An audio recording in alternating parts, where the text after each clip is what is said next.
स्वर्ग की सभा में इंद्रदेव चिंतित थे। विश्वामित्र एक महान क्षत्रिय जिन्होंने राज सिंहासन त्याग कर ब्रह्म ऋषि बनने का मार्ग अपनाया था, अपनी तपस्या से स्वर्गलोक को भी कपाने लगे थे।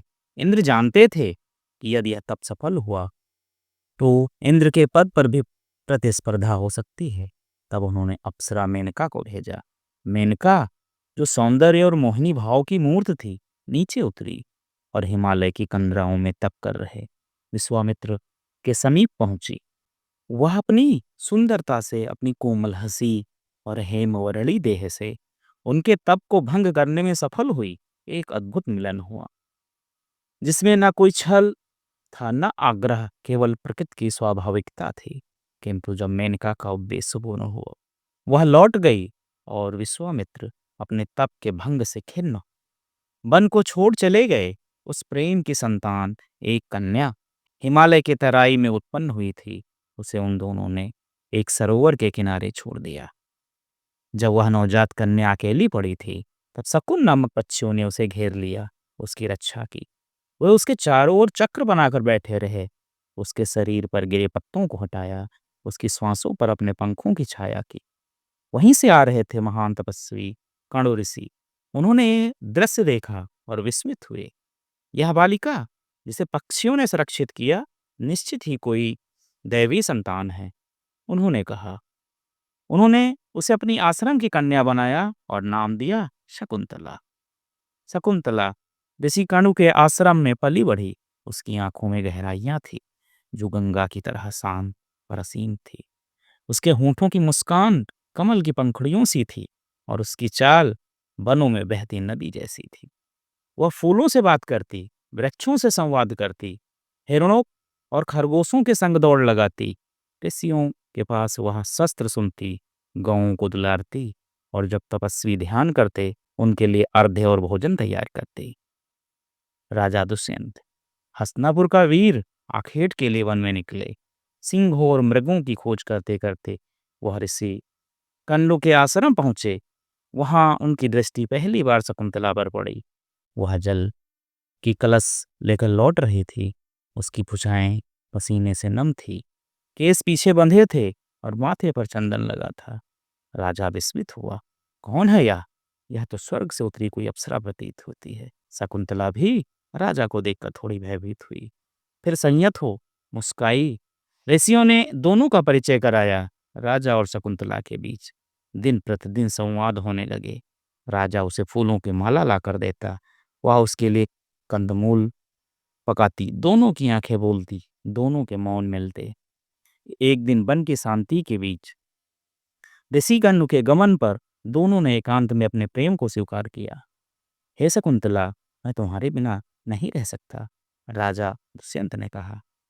तो मुझे साथ ले चलो या यहीं अपना हृदय छोड़ दो, शकुंतला बोली। इसके बाद दोनों ने गंधर्व विवाह किया, प्रेम से, आत्मा से। कुछ समय तक दुष्यंत और शकुंतला कण्व ऋषि के आश्रम में साथ साथ रहे और इसके बाद दुष्यंत हस्तिनापुर को रवाना हो गए और शकुंतला से ये वादा किया कि वो जल्द ही उसे महारानी बनाकर हस्तिनापुर ले जाएंगे। समय बीतता गया।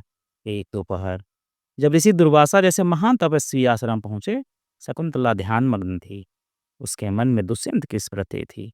वह पत्तियों से राजा के नाम का चित्र बना रही थी।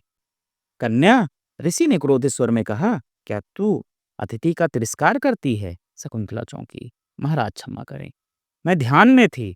परंतु दुर्वासा तो क्रोध के प्रज्वलित अग्निकुंड थे।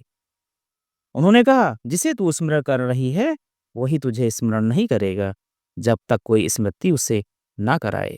श्राप के ये शब्द आकाश में गूंजे और आश्रम शोक में डूब गया। कुछ समय पश्चात कण्व ऋषि ने शकुंतला को विदा किया। राजा ने तुम्हें पत्नी के रूप में स्वीकारा है, अब तुम्हारा स्थान वही है। जाओ बेटी हस्तिनापुर। शकुंतला अश्रुपूरित नेत्रों से चल पड़ी। उसकी सहेलियां अनसुईया और प्रियवंदा भी उसे विदा करने आई। मार्ग कठिन था।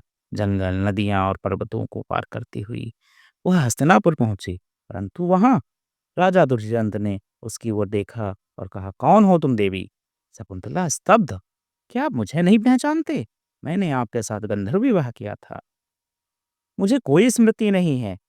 तुम यदि मेरी पत्नी हो तो प्रमाण दो। शकुंतला कांप उठी, उसका हृदय टूटा। उसकी वह अंगूठी जो दुष्यंत ने दी थी, मार्ग में सरोवर में पानी पीते वक्त गिर गई थी। उसके पास कुछ नहीं था, केवल प्रेम और वे आंसू जो गवाह थे। शकुंतला, जिसे प्रेम ने पंख दिए थे, अब अपमान की आग में तप रही थी।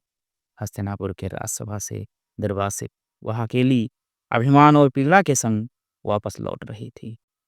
परंतु वह केवल ऋषि कन्या नहीं थी, वह एक रानी थी और एक गर्भवती नारी ही। इसके भीतर इतिहास रचने वाला बालक पल रहा था। घने वन में उसने एक छोटी सी कुटिया बनाई। वहीं उसने स्वयं के लिए आश्रय बनाया। वृक्षों की शाखाओं से छप्पर और नदी की धाराओं से जल जंगल की नीरवता में वह मां बनने की प्रतीक्षा करने लगी। उसके पास अब कोई शब्द नहीं थे, केवल मौन था।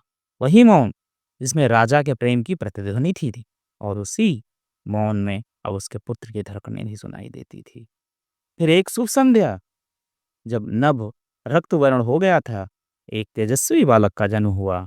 आंखें उसकी माँ जैसी चमकीली और मस्तक पर पिता की छाया जैसा।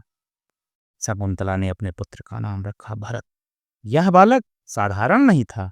जो वह घुटनों के बल चलता तब हिरण उसके साथ चलते। जब वह वन में गूंजती गर्जना सुनता तो डरता नहीं, बल्कि उसकी ओर दौड़ पड़ता। एक दिन उसकी माँ ने देखा कि वह एक सिंह के जबड़े खोलकर उसके दांत गिन रहा है। शकुंतला भयभीत हुई, परंतु भरत मुस्कुराया जैसे वह वन का राजा हो। ऋषि मुनि कहते, यह बालक सम्राट बनेगा, जिसके नाम पर संपूर्ण भूमि भारत कहलाएगी। शकुंतला गर्व से भर उठती है, परंतु भीतर एक पिंगला भी पलती है। उस राजा की स्मृति जिसने उसे त्याग दिया और उस पुत्र की नियति जो पिता से अनभिज्ञ बड़ा हो रहा था। उधर एक मछुआरा नदी में मछलियां पकड़ रहा। तभी उसके जाल में एक मछली आई जिसके भीतर एक स्वर्ण मणिमय अंगूठी थी, हस्तिनापुर के राजमुद्रा वाली। या वही अंगूठी थी जो शकुंतला ने विवाह के समय पहनी थी, जो रास्ते में पानी पीते वक्त सरोवर में गिर गई थी। मछुआरे ने वह अंगूठी दरबार में दी। जैसे ही दुष्यंत ने वह देखी, उसकी स्मृति लौट आई। वह वन, वह कलश लेकर आती कन्या, वह प्रेम, वह गंधर्व विवाह, सब कुछ। राजा का सिर पश्चाताप से झुक गया। मैंने अपनी प्रिया को तिरस्कृत किया, उसके हृदय को, उसके मातृत्व को। वह उसी क्षण अपने रथ पर चढ़ शकुंतला की खोज में वन की ओर बढ़ चला। वह दृश्य स्वर्णाक्षरों में लिखा गया, जब दुष्यंत घने वन के बीच एक कुटिया में भरत को सिंहों से खेलते देखता है। बालक की आंखों में वह स्वयं को पहचानता है। कौन है यह बालक, वो पूछता है। यह राजा का पुत्र है। शकुंतला उत्तर देती है, आंखों में स्थिरता और वेदना के साथ। राजा झुक जाता है। मुझे क्षमा करो शकुंतले, मैं भूल गया था, परंतु वह प्रेम नहीं भूला मुझे। शकुंतला की आंखों से आंसू बहते हैं, वे आंसू जिनमें अब केवल पीड़ा नहीं, पुनः प्रेम भी है। दुष्यंत शकुंतला और भरत को अपने साथ हस्तिनापुर लेकर चले गए, न केवल पत्नी और पुत्र के रूप में, अपितु भारत की आत्मा के रूप में। समय बीता, भरत बड़ा हुआ। उसने अपने तेज, अपने न्याय और अपने पराक्रम से एक अखंड राज्य की स्थापना की। उसने युद्धों में विजय पाई, परंतु उसने शासन में तलवारों से अधिक नीति बोली। वह शेरों से खेलता था, परंतु अपनी प्रजा को फूलों से सहेजता था। और जब ब्रह्म ऋषियों ने भूमि के नामकरण का समय किया, तो उन्होंने कहा, यह भूमि जहाँ भरत ने जन्म लिया, पला बढ़ा और जिसकी उसकी छाया में गौरव पाया, यही भारतवर्ष कहलाएगी। तब से आज तक इस भूमि का नाम भारत है। और उस नाम के पीछे छुपी है एक माँ की पीड़ा, एक राजा का पश्चाताप और एक पुत्र की महिमा। दोस्तों, यदि कहानी पसंद आई हो तो हमारे चैनल को लाइक, सब्सक्राइब और शेयर करें। अपने विचारों को कमेंट बॉक्स में ज़रूर दें। हमारे चैनल पे बहुत ही महत्वपूर्ण, बहुत ही अच्छी अच्छी कहानियाँ रामायण और महाभारत से प्रेरित की। हमारे चैनल पे बेहतरीन कहानियाँ महाभारत और रामायण से संबंधित अपलोड हैं। कृपया उन्हें देखें और अपना ज्ञान अर्जन करें।